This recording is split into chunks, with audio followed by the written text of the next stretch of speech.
চেষ্টা করছেন এটাকে সাফল্যমণ্ডিত করার। আমার শুভেচ্ছা রইল।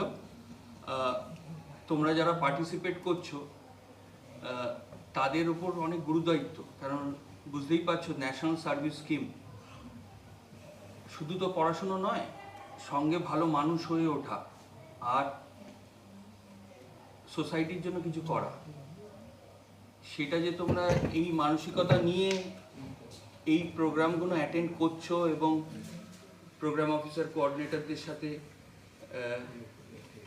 তাদের সাহায্য করছো এই প্রোগ্রামগুলো ইমপ্লিমেন্ট করার জন্য, তার জন্য তোমাদের অসংখ্য ধন্যবাদ। আজকে ডাক্তারবাবু আমাদের সাথে আছেন, উনি খুবই ব্যস্ত মানুষ, তাও উনি ইউনিভার্সিটির ডাকে সাড়া দিয়ে এসছেন, তোমাদের সেন্সিটাইজ করেছেন। এইচআইভি এইডস এটা খুবই মারাত্মক বিষয় একটা, এটার অ্যাওয়ারনেস খুব কম। আমরা জ্ঞানত অজ্ঞানত অনেক ভুল কাজ করে ফেলি, যার খেসারত পরের প্রজন্মকে দিতে হয়।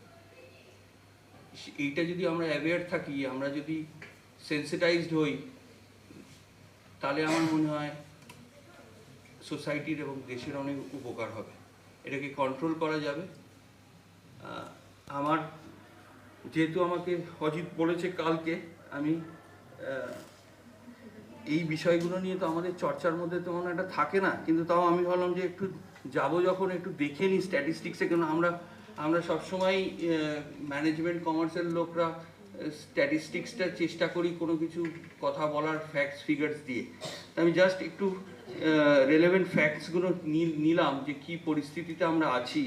সেটা দেখলাম যে ministry of health and welfare family welfare 2024-25-এর ডেটা বলছে যে প্রায় 2.54 মিলিয়ন, মানে 25.44 lakh people are HIV positive in India.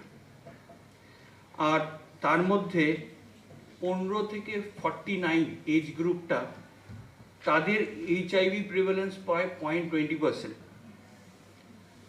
এবং পাঁচ ডিকেডে 2010 থেকে আমরা দেখছি যে প্রায় 44% এইচআইভি এইডস ডিক্লাইন হয়েছে, যেটা একটা খুবই ভালো দিক, যে অ্যাওয়ারনেস হচ্ছে, মানুষ এটার গুরুত্বটা বুঝছে, প্রোটেকশন নিচ্ছে, সেন্সিটাইজড হচ্ছে।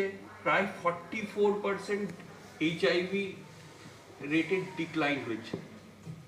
এবং প্রত্যেক বছরই এইচআইভি ইনফেকশন হয় প্রায় 66,400।